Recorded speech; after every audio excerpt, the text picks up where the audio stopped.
안녕하세요, 개스비입니다. 오늘 제가 말씀드릴 주제는 국비교육, 도대체 뭘 배울까?입니다. 저는 디자인과 3D 프린터를 복합시킨 10개월 과정의 수업을 들었습니다. 배웠던 프로그램은 크게 5가지인데요. 포토샵, 일러스트, 오토캐드, 라이노, 3D 맥스입니다. 취득한 자격증은 3가지인데요. GTQ 1급 전산응용 건축제도 기능사, 컴퓨터 그래픽스 운영 기능사입니다. 와, 10개월 동안 저 프로그램을 익힐 수 있고 거기다 자격증까지? 와, 이거 완전 개꿀인데 개꿀 인정? 응, 인정! 이라고 생각하실 수도 있습니다. 하지만 10개월 동안 저 수업을 들었던 사람으로서 제 생각은 좀 많이 다릅니다. 정말 수박 겉핥기식이라고 할까요? 생각을 해보십시오. 그 10개월 동안 다 수업을 하는 게 아니라 한 7, 8개월 정도는 수업을 진행을 하고요. 한 2개월 정도는 포트폴리오 준비로 바쁩니다. 그럼 8개월 정도 수업을 듣는다고 할 때 프로그램 5개를 8개월 동안 듣는다? 한 달 반이라고 간단하게 계산을 하면 한 달 반 정도 되는 기간에 프로그램 하나를 얼마나 마스터할 것 같습니까? 기껏해야 기본 기능 정도? 그 정도밖에 안 되는 겁니다. 그 기본 기능 갖고 어디 취업할 때 있을까요? 기본 기능만 알고 있으면 크게 써먹을 데가 없습니다.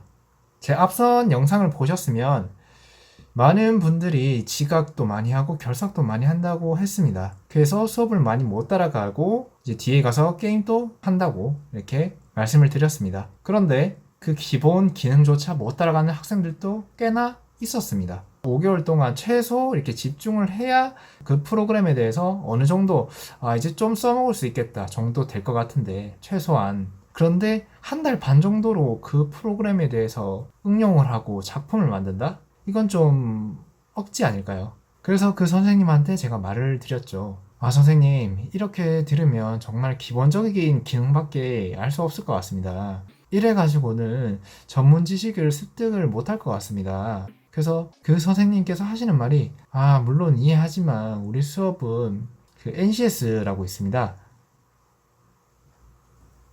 3, 4 정도에만 이렇게 가르치는 수업이다. 나머지는 따로 이렇게 개발을 해야 된다. 이런 식으로 말씀을 하시는 거예요. 그래서 그걸 듣고 참 할 말이 없어지면서 그럴 거면 제가 이 수업을 왜 썼습니까? 이렇게 기본적인 기능만 알 거면 제가 굳이 제 시간 낭비하면서 들을 필요 없지 않습니까? 제가 그래서 따로 학원을 끊은 이유가 그 이유입니다. 여기서 계속 수업을 들었을 때는 정말 제 생각에는 답이 없을 거라는 생각밖에 안 들었어요. 그래서 나가서 학원 수업을 따로 끊고 그때 한 3, 4개월 정도 들었는데 한 200, 300 정도 든 것 같습니다.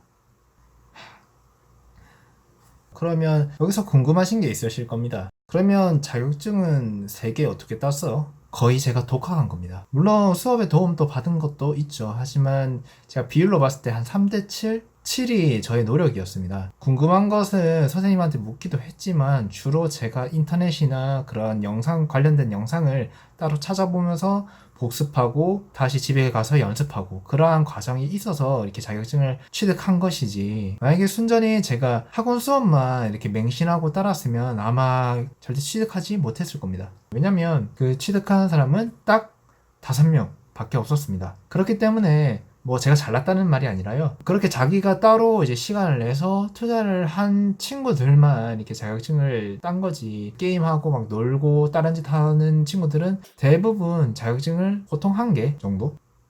포트폴리오 기간에는 기본적인 기능을 바탕으로 이제 열심히 이제 훈련을 시킵니다. 자기가 만들고 싶은 그런 구상을 하고 계속 연습을 시키고 피드백하는 식으로 계속 시키는 겁니다. 번개불에 콩 구워 먹듯이 그렇게 빠르게 포트폴리오를 만들고 그렇게 취업을 하는 겁니다. 보통 한 150 남짓한 이제 기업 가가지고 보통 취업을 많이 하고 그리고 실질적으로 홈페이지 올릴 때는 취업 80%, 90% 이상 이런 식으로 홈페이지에 올라오더라고요. 그걸 보는 제 입장에서는 참 좀 착잡한 기분도 좀 많이 들었었습니다. 물론 그 기간 동안 여러 가지 프로그램을 가르쳐서 다방면으로 조금 알게 하는 것도 좋지만 그래도 한 프로그램을 가르치더라도 집중적으로 이렇게 가르쳐서 그 분야의 준 전문가라도 되게 만들고 이렇게 취업을 시키는 게 학원 평에도 좋고 학생한테도 좋고 둘 다 좋은 방향이라고 제가 생각이 듭니다. 그렇기 때문에 짧은 시간에 많은 프로그램을 배울 수 있다는 그런 홍보글에 혹해서 이렇게 수업을 듣기보다는 짧은 시간에 사비로 집중적으로 듣는 것이 훨씬 취업이나 자기 개발에 있어서 크게 도움이 될 거라고 제가 생각이 들었습니다. 요즘 경기도 안 좋고 취업난도 심해가지고 많이 조급하시고 힘드실 거 잘 압니다. 저 또한 그렇고요. 하지만 그럴 때일수록 꼼꼼히 따져보고 수업을 선택하시고 공부하시는 게 훨씬 도움이 많이 되실 겁니다. 물론 전 국비 교육이 그렇지는 않겠죠. 하지만 제가 들었던 수업은 그랬고 이러한 부분도 참고하시라는 마음에 제 영상을 찍게 되었습니다. 제가 팁으로 국비 교육 어느 정도는 이렇게 필터링 할 수 있는 방법을 조금 알려드리면, 수업에 후기 글이 없는 수업은 조금 배제하시고 후기 글이 있는 수업을 꼭 찾아서 보시고 결정하십시오. 제가 들어갔던 그 수업은 그때 당시에 후기 글이 없었습니다.